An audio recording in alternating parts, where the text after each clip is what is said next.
തങ്ങൾ തലമുറകളായി താമസിക്കുന്ന ഭൂമിയിലാണ് വഖഫ് ബോർഡ് അവകാശവാദം ഉന്നയിച്ചിരിക്കുന്നത് എന്ന് തമിഴ്നാട് തിരുച്ചെന്തുറയിലെ കർഷകർ. കൃഷിയാണ് തങ്ങളുടെ ഉപജീവന മാർഗം. പെട്ടെന്നൊരു സുപ്രഭാതത്തിൽ ഭൂമിയിൽ അവകാശം ഉന്നയിച്ചാൽ അത് അംഗീകരിക്കാനാവില്ല. വിഷയം പാർലമെന്റിൽ ഉന്നയിച്ച മന്ത്രിക്ക് നന്ദിയെന്നും കർഷകർ ജനം ടിവിയോട് പറഞ്ഞു.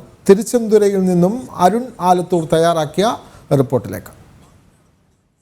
തിരുച്ചെന്തുറയിൽ രാജഗോപാൽ എന്നൊരു കർഷകൻ അദ്ദേഹത്തിൻ്റെ മകളുടെ കല്യാണത്തിന് ഭൂമി വിൽക്കാനായി പോയപ്പോഴാണ് ആ ഭൂമി തൻ്റേതല്ല, അതിൽ ഉടമസ്ഥാവകാശവാദവുമായി വഖഫ് ബോർഡ് മുന്നോട്ട് വന്നിട്ടുണ്ട് എന്നുള്ളത് തിരിച്ചറിയുന്നത്. ഇപ്പോഴും ധാരാളം കർഷകർ ഈ തിരുച്ചെന്തുറയിലുണ്ട്. അവർക്കൊന്നും തന്നെ അവരുടെ ഭൂമിയിൽ ഈ വഖഫ് ബോർഡ് അവകാശവാദം ഉന്നയിച്ചിരിക്കുന്നത് ഇപ്പോഴും അറിയില്ല എന്നുള്ളതാണ്. அக்கா, நீங்கள் எத்தனை வருஷமாக இங்கே இருக்குது? உங்கள் வீடு இந்த மண்ணில் தானா? இந்த ஊர் இந்த மண்ணில் தாங்க நாங்கள் இருக்கிறோம். எனக்கு தெரிஞ்சு இப்போ 40-50 வருஷமாக நாங்கள் இருக்கிறோம்.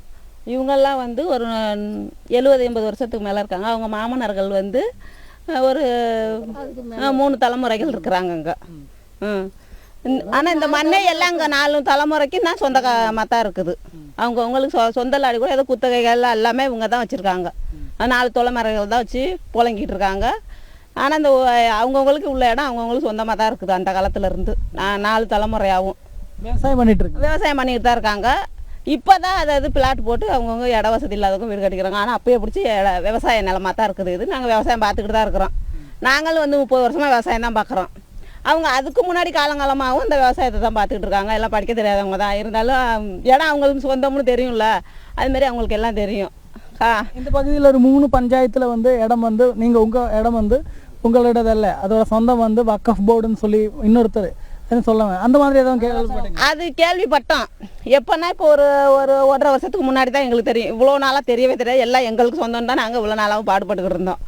இப்போ தான் வேற ஒரு இதுன்ட்டு முஸ்லீமுக்கு சொந்தம்னு சொல்லி பேச்சுவார்த்தை அடிபட்டுச்சு.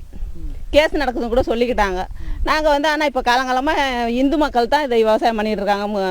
இந்த இடத்துங்களை பாட்டங்காலத்துல இருந்து 4 தலைமுறையா இதை நாங்கள் தான் விவசாயம் பண்ணிட்டு இருக்கோம். இப்போ இந்த 1 வருஷத்துக்குள்ள தான் இந்த முஸ்லீமுக்கு சொந்தம் அப்படிங்கிற ஒரு இதை எங்களுக்கே தெரியும். நீங்கள் எவ்வளோ காலமாக? நாங்கள் 50 வருஷமா இருக்கோம். இந்த ஊர்லேயே தான் இருக்கோம். இந்த ஊர்லேயே தான் போகிறோம். எல்லாருமே அந்த மாதிரி தான். இந்த 50-60 வருஷத்துல இருக்கிறோம். மாமனா காலத்துல இருந்துருக்கிறோம். உங்க வீடு அந்த பரம்பு அந்த அதெல்லாமே வந்து அது அந்த மாமனாரோட மாமியா மாமனா 4-5 தலைமுறையா இருக்கிறோம். ஆனா அதுல வந்து இப்போ சொந்தம் உங்க சொந்தம் இல்லை, இன்னொருத்தர் தான் சொல்லுது. அதெல்லாம் சொல்ல முடியாது. எங்க சொந்தம் தான். உங்களுக்கு எவ்வளோ வயசாயிடுச்சம்மா? எங்களுக்கு எத்தனை வயசு என்ன தெரியுது. நாங்கள் 70 வயசு 80 வயசுன்னு வச்சுக்க அப்போ பிடிச்சி இருக்கிறோம். நாங்கள் சொந்த வயல்னு உள்ள விவசாயம் பண்ணிக்கிட்டு தான் இருக்கிறோம். குத்த வயலை நாங்கள் இந்த ஊர்லேயே தான் இருக்கிறோம். நாங்கள் இப்போ 5 தலைமுறை இந்த ஊரில் தான் இருக்கிறோம். இந்த ஊரில் தான் நாங்கள் இங்கே தான் இருக்கிறோம். எங்களுக்கு வயல் அந்த குத்த வயலை உழுதுகிட்டு இருக்கிறோம். ஆனால் உங்கள் வயல் வந்து உங்கள் சொந்தம் இல்லைன்னு சொல்கிறது, உங்கள் வீடு வந்து உங்கள் சொந்தம் இல்லைன்னு சொல்கிறது, அதை எப்படி பார்க்குறீங்க? எல்லாமே எங்களுக்கு தான் சொந்தம். எங்களுக்கு தான் சொந்தம். எங்களுக்கு தான் சொந்தம். பத்திரம் எல்லாமே இருக்கு. எங்க பத்திரம் எல்லாமே எங்க பேருங்களில் தான் இருக்கு. அவங்கவுங்க பிள்ளைங்க பேர்ல அவங்கவுங்க மாமனார் பேர்ல தான் இருக்குது.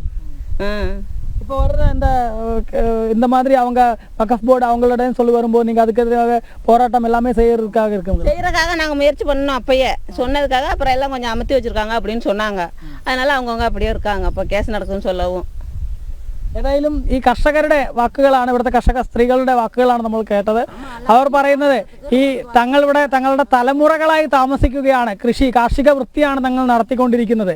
പക്ഷേ ആ ഭൂമിയാണ് പെട്ടെന്നൊരു സുപ്രഭാതത്തിൽ വന്ന് വഖഫ് ബോർഡ് തങ്ങളുടേതാണെന്ന് പറഞ്ഞത് യാതൊരു കാരണവശാലും അംഗീകരിക്കാനാവില്ല എന്നുള്ളത് മാത്രമല്ല, നിലവിൽ നിയമ പോരാട്ടം തുടരുകയാണ്. അതിൽ ഇപ്പോൾ കേന്ദ്ര സർക്കാർ ഉൾപ്പെടെ പുതിയ നിയമം കൊണ്ടുവരുമ്പോൾ അല്ലെങ്കിൽ അതിലെ ഭേദഗതി കൊണ്ടുവരുമ്പോൾ അത് വലിയ സ്വാഗതാർഹമാണ്. ഈ സാഹചര്യത്തിൽ തങ്ങളേതായാലും ഇതൊരു കാരണവശാലും അംഗീകരിക്കില്ല എന്നുള്ളതാണ് ഇവിടുത്തെ കർഷക ജനത പറയുന്നത്. വീഡിയോ ജേർണലിസ്റ്റ് PR മനൂപിനൊപ്പം അരുൺ ആലത്തൂർ, ജനം, തൃച്ചി.